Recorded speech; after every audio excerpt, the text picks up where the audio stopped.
I didn't expect the night to end with me standing on my own porch, hearing my husband laugh on the other side of a locked door. The cold hit first, that sharp Pittsburgh November wind that slices through silk and dignity.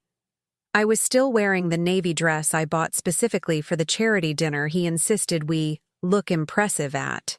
I'd barely stepped out of the rideshare when I saw the porch light burning, unusually bright, like it was waiting to spotlight a disaster. I didn't know the disaster was me. I tried the handle, locked.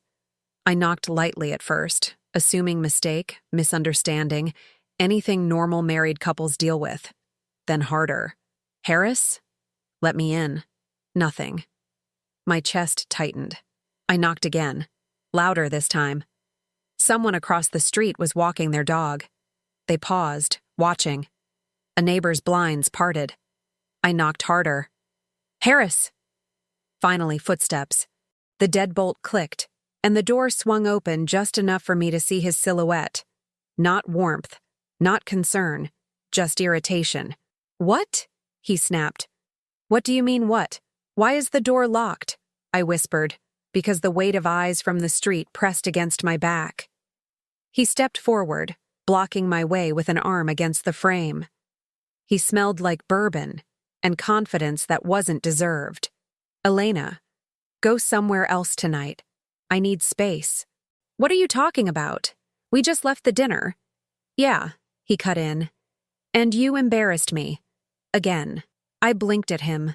The dinner, his colleagues, his little performance, the sarcastic toast about how I dabble in freelance design while he carries the load. Everyone had laughed, thinking it was harmless workplace banter. I laughed too, even though it felt like swallowing a stone. I embarrassed you? I said slowly. You humiliated me in front of your entire team. He shrugged. If you can't take a joke, that's not my problem. Another face appeared behind him, Jenna, his coworker, leaning just slightly to see me through the crack of the door.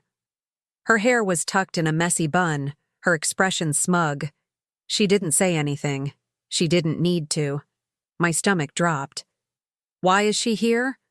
Harris gave a short, dismissive laugh.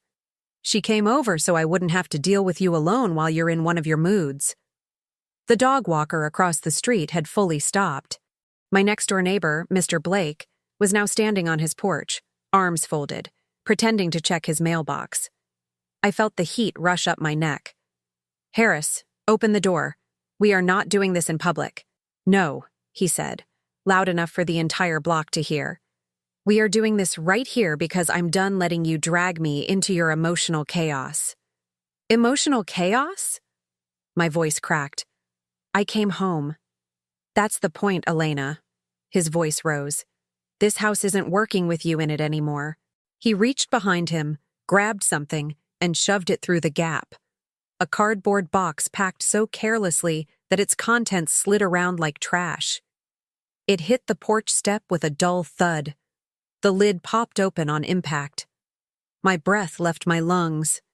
Inside were my childhood photo albums, the old sketchbooks I kept tucked on my office shelf and wrapped in a piece of tissue paper, my father's watch.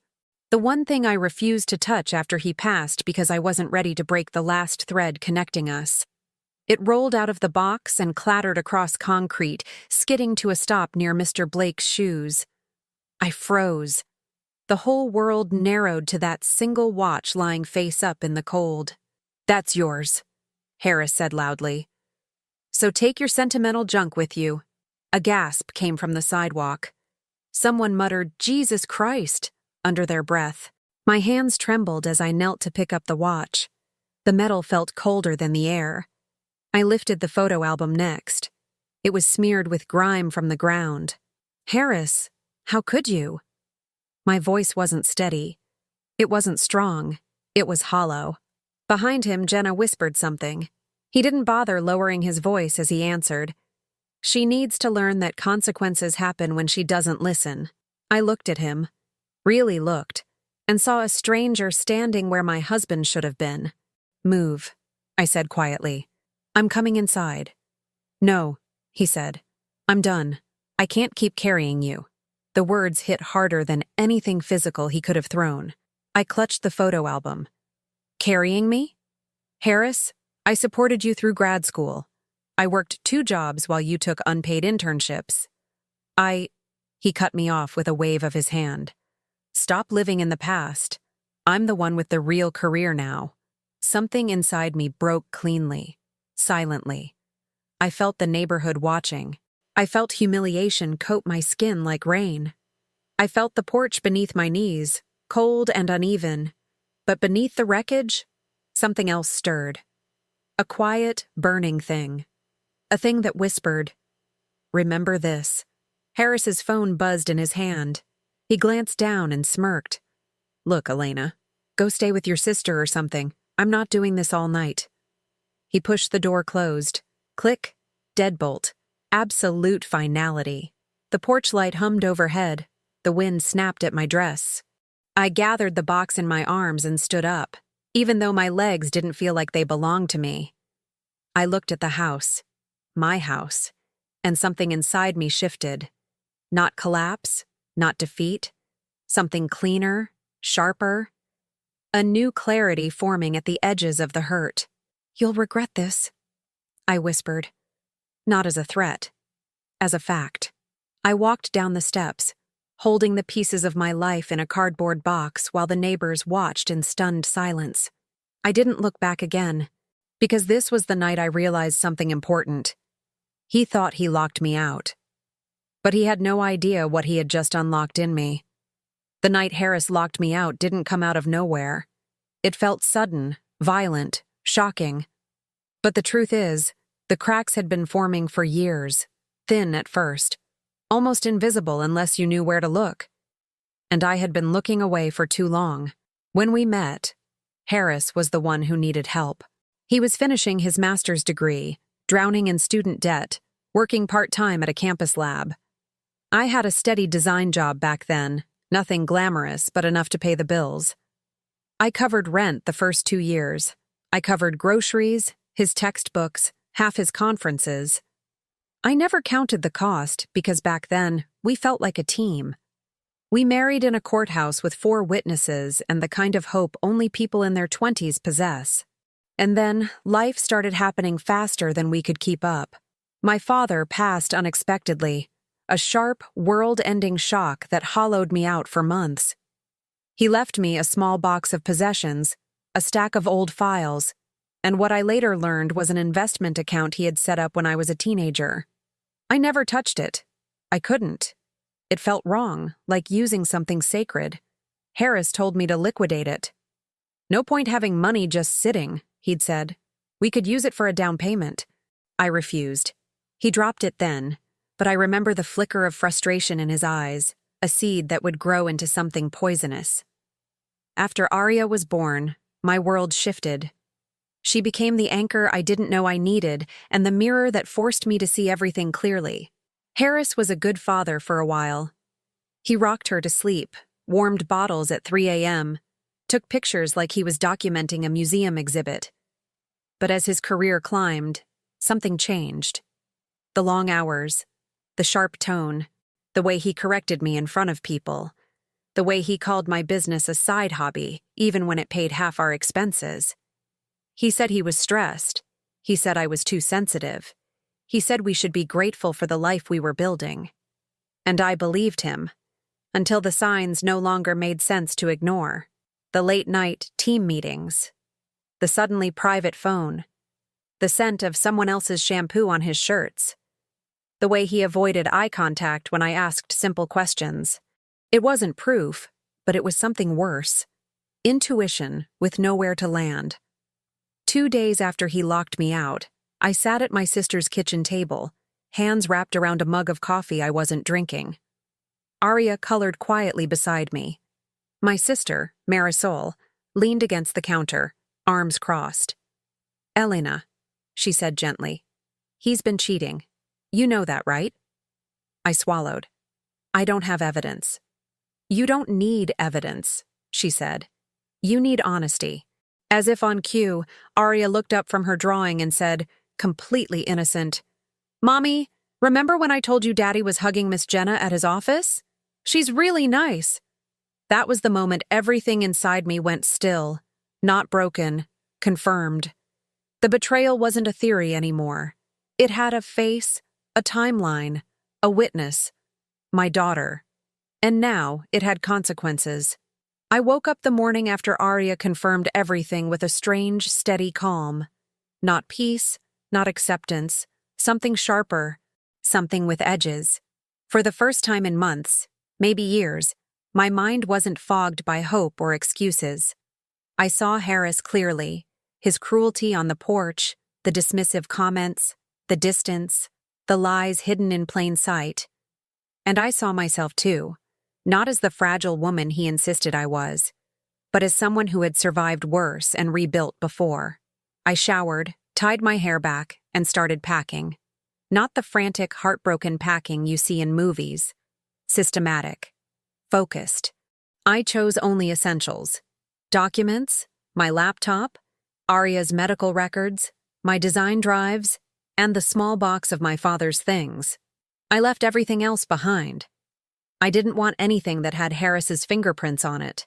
At 10:14 a.m., I made the first call. To an attorney recommended by my sister's coworker. A woman named Lena Cortez, who spoke with the calm confidence of someone who'd seen every kind of betrayal a marriage could produce. When I briefly explained the lockout, she didn't hesitate. He violated marital property rights. That works in your favor. Come in today. I didn't tell her I was scared. I didn't need to. She already knew. I dropped Arya off with my sister and drove straight to the bank next. Something had been gnawing at me since I'd picked my father's watch off the ground. The unopened file folder labeled in his handwriting. For Elena. I hadn't looked inside in years. That morning, I finally did. Inside were account numbers, investment summaries, a letter from him telling me he wanted me to have freedom money, something not tied to anyone else. I didn't know what the balance was. I didn't expect much. My father was smart but frugal. Careful rather than rich. The banker typed the numbers into his computer. His expression changed so fast he couldn't hide it. "Ms. Rocha," he said quietly, "we'll need to review some details in a private room." My pulse kicked. "Is something wrong?" "No," he said. Quite the opposite. We sat in a glass office overlooking the lobby. He turned the monitor toward me. I stared. I blinked. I stared again. The amount wasn't small. It wasn't comfortable. It was life-changing. The kind of balance people talk about in hushed tones. My father had invested early in a few companies that had skyrocketed, and because the account sat untouched for more than a decade, it had multiplied into something Harris could never even dream of controlling. I leaned back slowly, the world tilting into a new axis. This wasn't just money. It was leverage. It was autonomy. It was an exit door with my name on it. The banker cleared his throat. "Would you like to make any changes to authorized users?" "Harris Rocha was never on this account," I said. "And he never will be." I walked out of the bank with a new spine. By 3 p.m., I was sitting in Attorney Cortez's office. I told her everything. The lockout, the public humiliation, the coworker, the control over finances. She listened, took notes, and didn't flinch. "When we move," she said, "we move fast." I nodded. "I'm ready." That evening, Harris tried to call me. 3 missed calls. One long voicemail full of anger, then confusion, then feigned concern. I didn't answer, because by the time his voicemail ended, I had already taken the first real step. I wasn't trying to fix the marriage anymore. I was preparing to dismantle it. The fallout didn't explode all at once. It started as small, sharp cracks, barely audible, but unmistakably the sound of a man losing control of the life he thought he owned. The first crack hit the next morning. I was eating toast at my sister's kitchen counter when Marisol looked at her phone and lifted an eyebrow. "Your husband just posted in the neighborhood group asking if anyone has a spare ladder," she said. "A ladder?" Then it hit me. I had changed the house alarm code. Legally allowed. My attorney confirmed it the moment he locked me out. "He can't get into his own house," I said slowly. Marisol smirked. "Looks like it." The image was almost funny. Almost. I stayed silent, letting the reality settle. Harris had locked me out to humiliate me. Now the house had locked him out. Difference was, I hadn't done it to punish him. I did it to protect myself. Intent mattered. Legally, it mattered even more. By noon, consequences grew sharper. I paused mid-brushstroke while helping Aria with her watercolor set when my phone lit up. Bank alert. Joint checking account access restricted. Another alert. Another. A third. Then one more. Attempted withdrawal denied. My chest tensed, but not from fear. From validation. Harris had just discovered that the accounts weren't his playground anymore. 2 minutes later, he called. I let it ring. He tried again. And again. The fourth call, I answered. His voice was tight, clipped. Elena, what did you do? Nothing illegal, I said calmly. Which is more than I can say for locking your wife out of her home. That was a misunderstanding. You had another woman inside our house. The only misunderstanding here was mine, thinking you still had integrity. He exhaled sharply, like he expected the conversation to bend in his direction. It didn't. Fine, he snapped. We'll talk later. No, I said. We won't. He hung up, and the next crack formed. Around 3 p.m., a co-worker of his, Sharon, someone who'd always been polite to me at company events, messaged me on Instagram. Hey, everything okay? People at the office are saying Harris's corporate card was declined at lunch and he lost it in front of clients. I stared at the message for a full minute. Declined. In front of clients. Harris, the image-obsessed perfectionist, humiliated in a way that pierced what he valued most. Reputation. I didn't reply. Not because I didn't appreciate the concern, but because I wasn't ready to talk to anyone about what was unfolding. By late afternoon, Jenna made her entrance into the growing disaster. She called me. I didn't expect that. I put the phone on speaker. Marisol mouthed, "Don't answer," but I did. Elena? She asked cautiously. Yes. It's Jenna. I waited. She hesitated, then rushed out. You need to tell Harris to fix whatever you did with the money. He's freaking out. He said you froze everything. That's not fair. I almost laughed. Fair? That word coming from her? Jenna, I said evenly. I didn't freeze the accounts. My attorney did. Legally. A beat of silence. Then, weakly, he's saying you're ruining his life. He ruined mine first. She didn't respond. I imagined her finally realizing she'd aligned herself with a man unraveling faster than she could manage. Eventually, she hung up without saying another word. The final crack of the day came at sunset. My sister looked out her kitchen window and stiffened. Elena. He's here.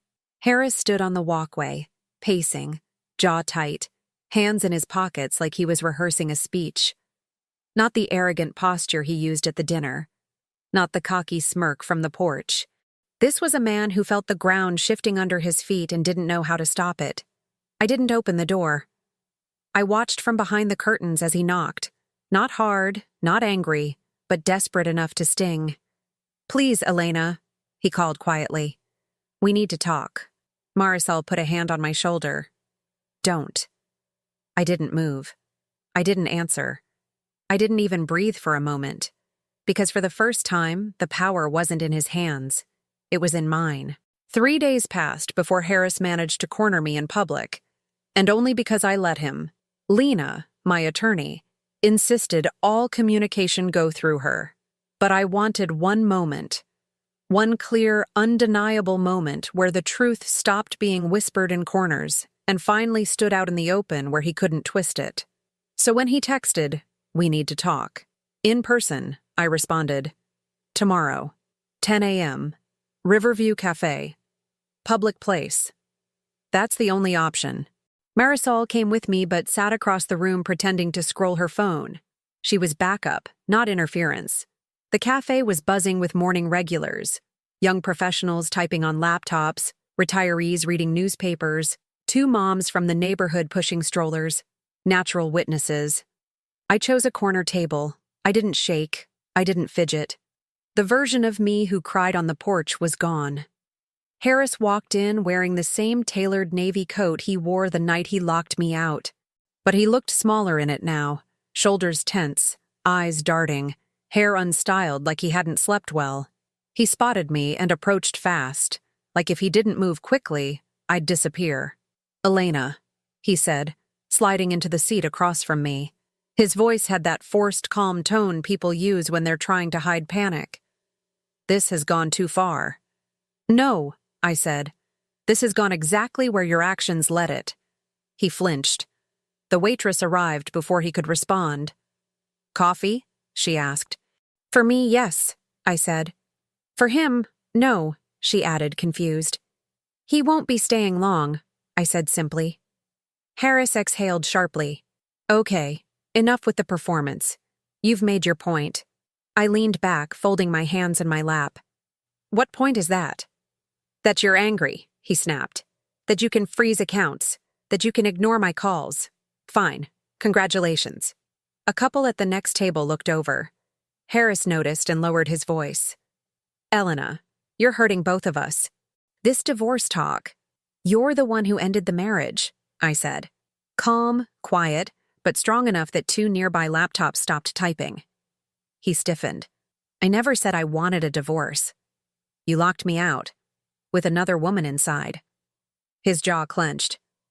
"That was a misunderstanding." "And the emails?" I asked. He froze. I pulled out my phone and tapped the screen. A few screenshots appeared.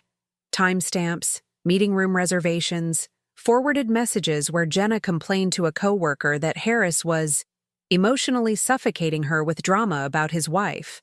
And the kicker, 2 voice notes he'd accidentally sent to his colleague instead of her. I hit play on one. Low volume but audible. In it, Harris said, "Elena's dead weight. Once I get promoted, I'm done carrying her." Every conversation in the cafe didn't stop, but it slowed, like the whole room leaned subtly closer. His face drained of color. "You shouldn't have those. That's private." "You made it public when you said it to half your office," I replied. He looked around now, finally realizing people were watching. His voice cracked with that faint, fragile anger men use when they feel cornered. Not righteous, not confident, but afraid someone is seeing who they really are. "Elena, you are ruining me," he hissed. "No," I said. "I'm revealing you." That line landed, clean, sharp, final. Phones rose around us, subtle but unmistakable. Someone recorded. Someone else whispered his name. A barista paused mid-wipe of the counter. Harris swallowed hard. "Can we please talk somewhere private?" "No," I said. "Because you didn't give me privacy when you tore apart my life on my own porch. You didn't give me privacy when you spent months lying to me. You didn't give me privacy when you humiliated me in front of your colleagues." He shifted, chest rising and falling faster. Then the moment I didn't expect happened. Jenna walked into the cafe. Her eyes widened when she saw us. She approached hesitantly. "Harris, can we talk?" He shot her a furious look. "Not now."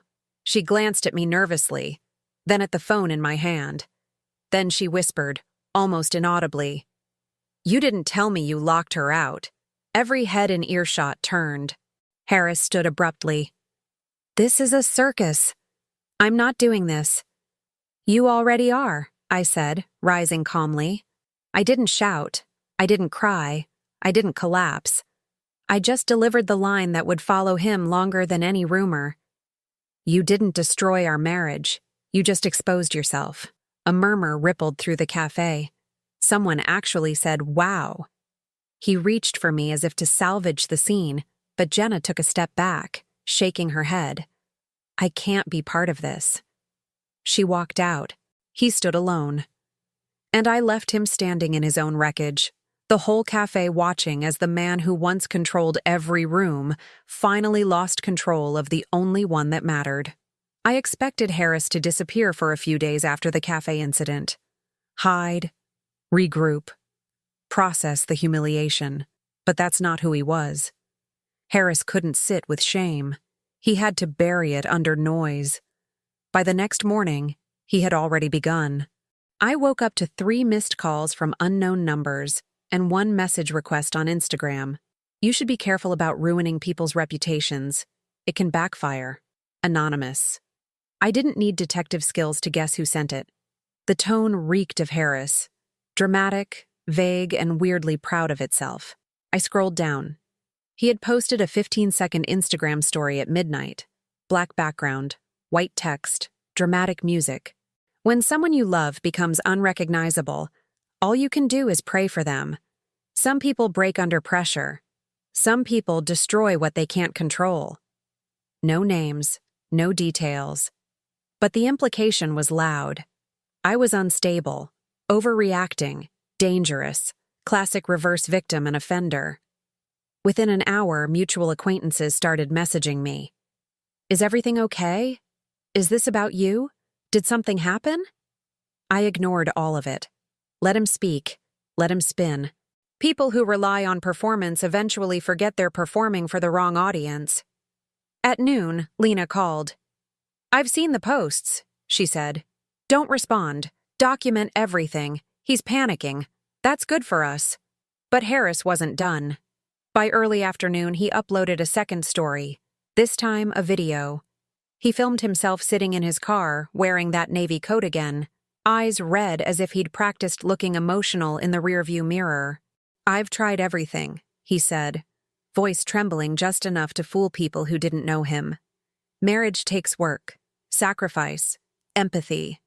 But when someone decides they want to hurt you, there's nothing you can do. He paused dramatically. I just hope she gets help. I almost laughed. Marisol actually did. Oh my God, she snorted. He's staging a daytime drama monologue. But the problem wasn't how ridiculous it was. It was that people were believing him. Within hours, comments poured in beneath his posts. Stay strong. Some people just snap. You deserve better, man. Praying for you.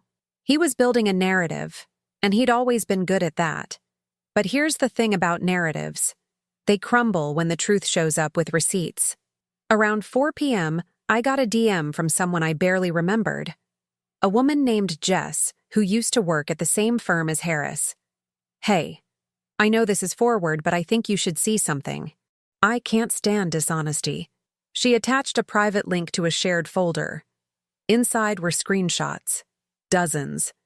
Conversations between Harris and Jenna complaining about keeping the wife in line. Messages where he bragged about controlling all the money. Notes he sent to a coworker describing me as a financial liability. And the worst, a voice memo where he said, I'll look like the victim either way. People believe whatever I tell them. I felt something cold spread through my chest. Not fear, recognition. People like Harris didn't implode quietly. They detonated loudly and hoped the smoke covered the truth. I thanked Jess and saved every file. At 7:42 p.m., the narrative flipped. Someone from Harris's workplace, anonymous but clearly fed up, leaked the cafe footage.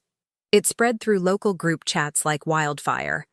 Then it landed in a Pittsburgh gossip account with 87,000 followers.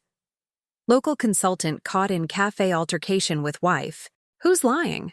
The video wasn't long, but it didn't need to be. Harris raising his voice. Me remaining calm. Jenna saying, You didn't tell me you locked her out. My line that echoed through the entire cafe. You didn't destroy our marriage. You just exposed yourself. 30 seconds of pure clarity. Comments flooded in. This changes everything. So he lied on his stories? Gaslighting in HD. The wife handled this like a queen. The coworker admitted it. He's done. Locking her out? That's abuse. By midnight, a hashtag appeared. It exposed by his own mouth. I didn't create it. I didn't encourage it. But it grew, fast. Hundreds of posts, then thousands. People stitching the video with commentary. Relationship coaches weighing in.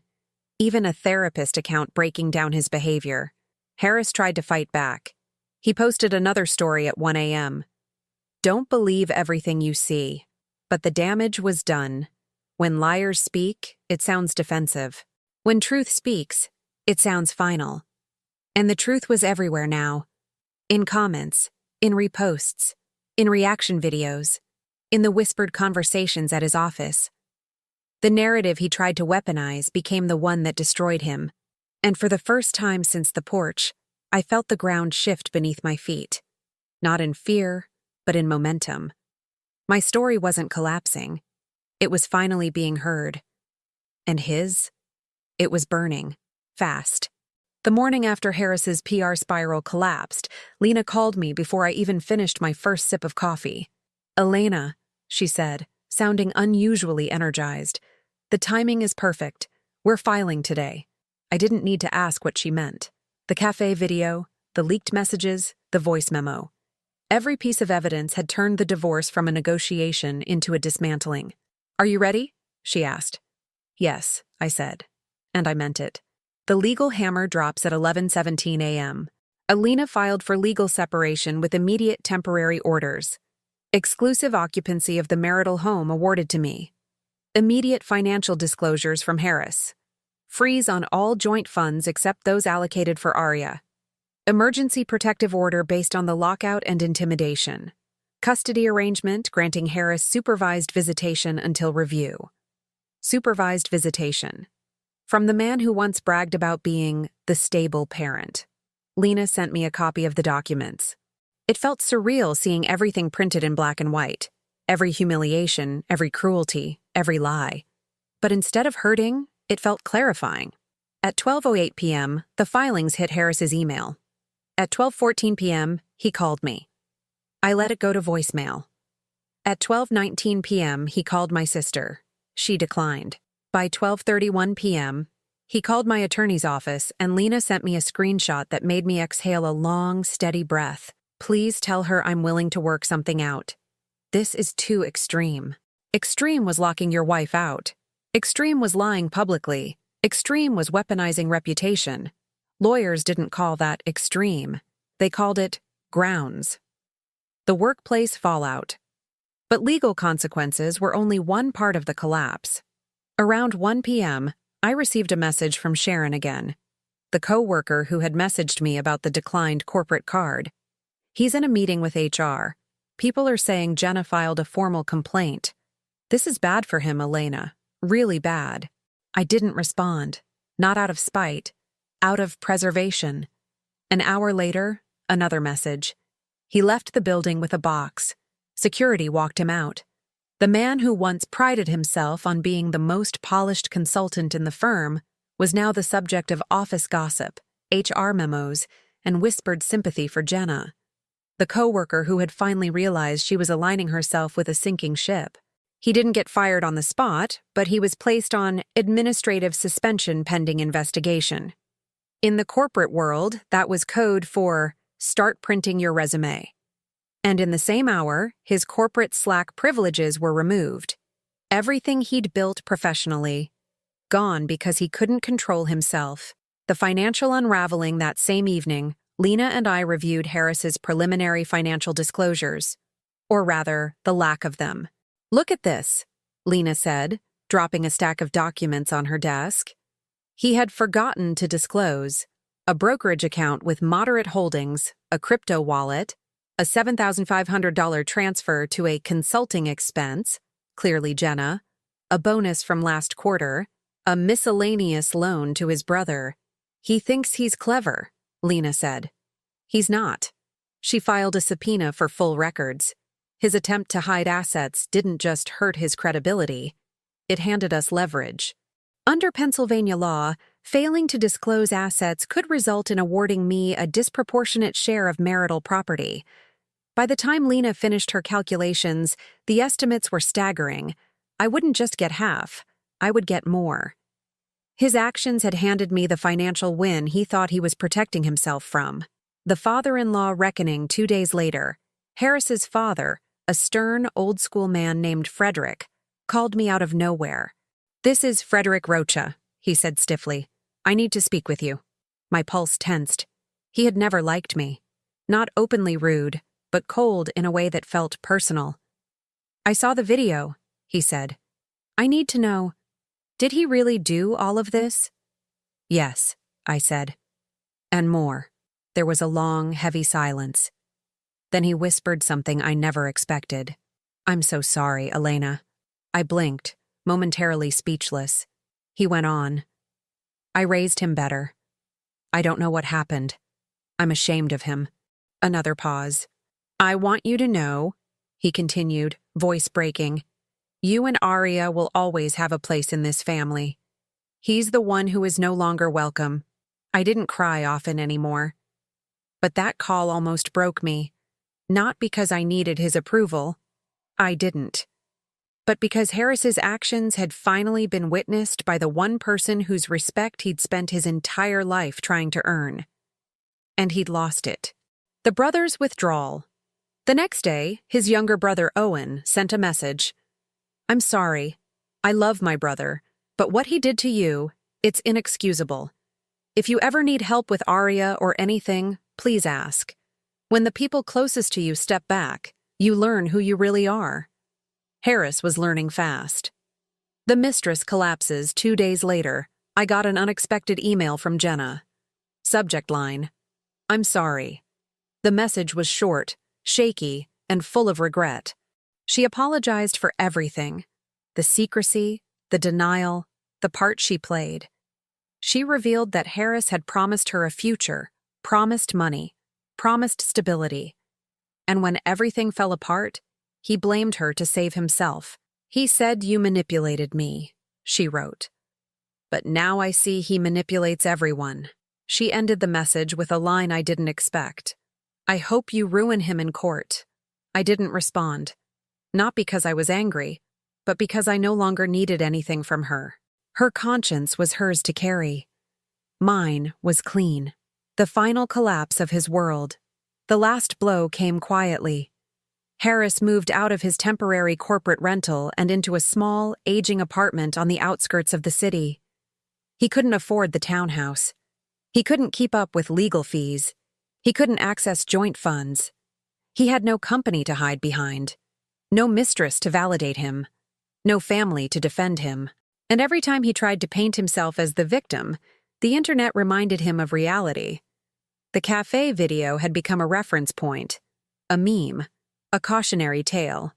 Everything he built was falling apart, piece by piece. And I wasn't pushing. I was simply stepping out of the way. The truth was doing the rest. I wasn't expecting the email. Subject line: "Please. One last meeting." It arrived on a gray Thursday afternoon, the kind where the sky looks tired and the city feels muted. I almost deleted it immediately, but something in the single word, "please," made me pause. I opened it.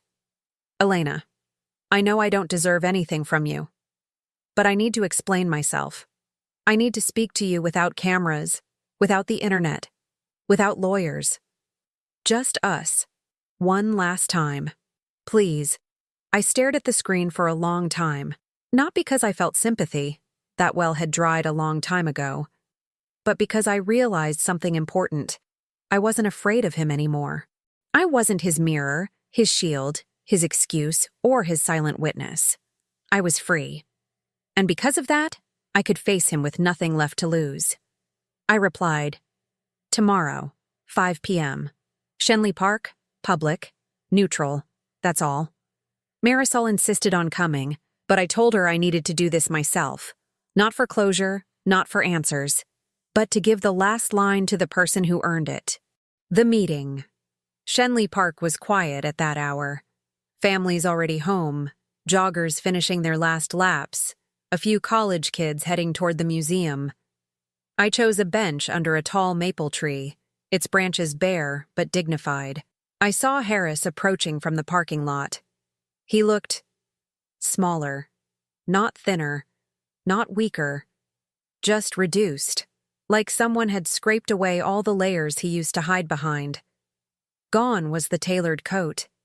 He wore an old navy hoodie, one I remembered folding years ago. His hair was unstyled, shadows under his eyes carved deep. He walked like someone carrying weight he could no longer deny. He stopped a few feet away. "Hi," he said softly. "Sit," I said. He did. For a moment, we just watched the bare branches sway in the wind. He rubbed his hands together, like he needed something to hold. "Elena," he began, "I'm sorry. For everything. For the lockout. For the lies. For the way I treated you in front of people. I was angry and insecure and stupid and—" "You were cruel," I said, cutting in calmly. "Not insecure. Cruel." He flinched, but nodded. "Yes, cruel. I've been replaying it over and over. What I said. What I did. I don't know why I—" "You do," I said. "You always knew. You just never wanted to admit it." Silence. He wiped a hand across his face. "I lost everything, Elena. My job. My reputation. Jenna. My family. My home." His voice cracked. "I'm living in a one-bedroom place near the highway. I can hear trucks all night." I didn't respond. Not because I didn't care, but because I wasn't responsible. He swallowed hard. "I didn't think it would get this far." I turned to him finally. "Of course you didn't. People like you never think past your own impulses. You act, then expect the world to clean up after you." His eyes brimmed with something desperate. "I'm not that person anymore." "You still are," I said. "The difference is now the consequences are louder than your excuses." He dropped his gaze to the ground. The truth comes out. He took a shaky breath. "I miss you." "No," I said. "You miss the version of me you could control." He closed his eyes, pain flickering across his face. "I miss our life. Our life was built on me holding us together while you tore pieces away," I said. "You don't miss the marriage. You miss the stability I gave you." He didn't argue. He couldn't. "And you know what?" I added. "I'm glad you're finally living without it. Not because I want you to suffer, but because it was never my job to be your foundation." His shoulders sank. "Elena, can you forgive me?" he whispered. I looked at him carefully, considering the question. Forgiveness. The word felt heavy, tangled, too complicated to offer freely. "I don't hate you," I said honestly. "But forgiveness isn't something I owe you. It's not something you earn with an apology. And it's not something you get just because you're finally uncomfortable." His lips trembled. "I know I don't deserve anything, but I needed you to hear me try." "I heard you," I said. "But what you're asking for isn't forgiveness. You're asking for relief. And I'm not the person who can give you that." He let out a breath that sounded like defeat, pure and simple. The final line. After a long silence, he whispered, "I loved you, Elena." "I believe you did," I said. "But love isn't enough when a person chooses destruction over honesty." He nodded slowly, eyes glistening. "Is there any chance at all, that we could try again someday?" The question wasn't hopeful. It was the last flicker of a dying flame. I stood. He looked up at me with something close to pleading. "No," I said quietly. "Not in this lifetime. Not in any version of it." His expression collapsed. Not dramatic, not theatrical, just painfully human. I stepped back, letting the distance settle between us like a final curtain. Then I delivered the line that ended everything. "You destroyed the home.